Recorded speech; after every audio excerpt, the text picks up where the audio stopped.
Hello दोस्तों, आप सभी का स्वागत है हमारे यूट्यूब चैनल में। मैं अपने चाचा के साथ हनुमानगढ़ी जाता रहा और अंदर ही अंदर मेरे मन में बाबा जी के प्रति उत्सुकता बढ़ती गई। मैं भी उनके आने की घड़ी का इंतजार जैसे करता गया। अंततः वो घड़ी भी आई जब एक दोपहर को खबर आई कि वो आ गए हैं और हम सब दौड़ भागे। वहां पहले से ही बड़ी भारी भीड़ जमा हो चुकी थी और उन लोगों को दंडत प्रणाम कर रहे थे। मैंने भी उनका अनुसरण किया और दंडवत प्रणाम किया। जब मैं ये कर रहा था तब उस वक्त मेरे चाचा ने बाबा से कहा, बाबा जी ये रब्बू है, मेरा भतीजा। बाबा जी ने मेरा प्रणाम स्वीकार किया पर सतही रूप से, ना तो कोई चिंगारी चमकी और ना ही कोई किसी प्रकार की सिहरन या कंपन। बस मैं उनमें उन बस मैं उनसे मिला और मैंने उन्हें देखा, इतना मात्र ही मैं उस जगह से बाहर निकल आया। वो लोगों को दर्शन दे रहे थे। वैसे भी वो एक छोटा सा कमरा था, बड़ी तादाद में लोग समा नहीं सकते थे, इसलिए हमसे कहा गया कि आते जाते रहना जिससे कि दूसरे भी आ सके। मैं उनके पास और भी कई बार गया, बस वो ही उनके इर्द गिर्द घूमने के तौर पर, और केवल उत्सुकता बस ही उनके चेहरे की तरफ देखा। मेरे लिए सबसे बड़ा आकर्षण था उसका चेहरा, बच्चों की तरह से प्यारा से भरा हुआ था। चेहरा जैसे था कि वहाँ हमेशा चमकती रहने वाली प्रसन्नता भरी मुस्कान, और ये आपके ऊपर एक ऐसा प्रभाव डालती कि आप थके से रह जाते। जब भी मेरी आंखें उनकी ओर उड़ती तो मैं पाता कि वो मेरी ओर देख रहे हैं। ऐसा लगता कि जैसे मुझे नाप रहे हैं और उसी घड़ी और उसी स्थान पर इंतजार कर रहे हो, जबकि वो मुझे चारों खाने चित्त कर देंगे। जब हम दोनों की आंखें एक दूसरे से मिलती तब वो अपनी निगाह हटा लेते। उस दिन मेरी योजना थी कि मैं पैदल ही नैनीताल चला जाऊंगा और शाम को 4 बजे होने वाले हॉकी में मैच को देखूंगा।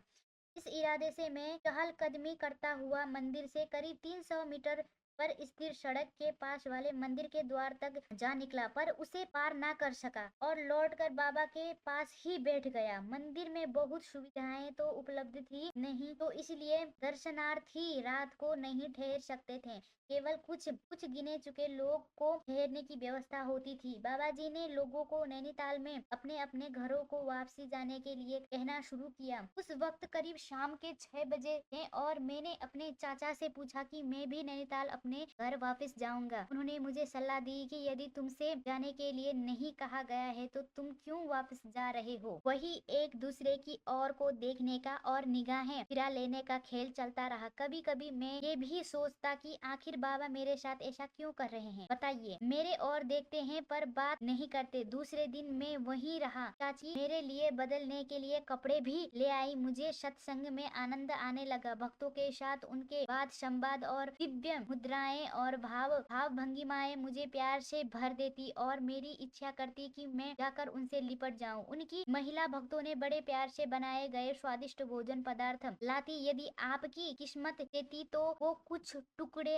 आपकी और भी उछाल देते, या फिर उन आकर्षण भोज्य पदार्थ से भरे कटोरे को ही आप दे देंगे और आप फिर उसे प्रसाद मानकर खाते। एक दूसरे की ओर देखना और फिर ना निगाहें फेर लेने की प्रक्रिया तीसरे दिन तक चलती रही। शाम होने तक मैं इस बात को लेकर कुछ खिंच गया कि वो मुझसे बात क्यों नहीं कर रहे हैं। मैं भी वहाँ मौजूद हूँ या बैठा हूँ, इस बात का अभ्यास क्यों नहीं कराते। उस दिन भी मैं द्वार तक गया पर दूसरी ओर ना जाकर फिर से लौटकर उनके ही इर्द गिर्द मंडराने के लिए ही चला गया। तब तक मैं उस वक्त मंडली के लोगों को पहचानने लगा था कि वो कौन कौन थे, और वो भी मुझे पुरंदा के भतीजे के रूप में स्वीकार करने लगे थे। आखिर उनका स्थान उनके बीच में बहुत विशेष और प्रमुख था। उधर मैं भी रसोई में जाकर सब्जी आदि काटने में मदद करने लगा। कोई अन्य सब्जी तो थी ही नहीं सिवाय आलू के, और मैं आए हुए भक्तों को जाकर प्रसाद भी देता रहा। इससे एक लाभ तो हुआ कि मैं लोगों की निगाहों में आ गया। बाबा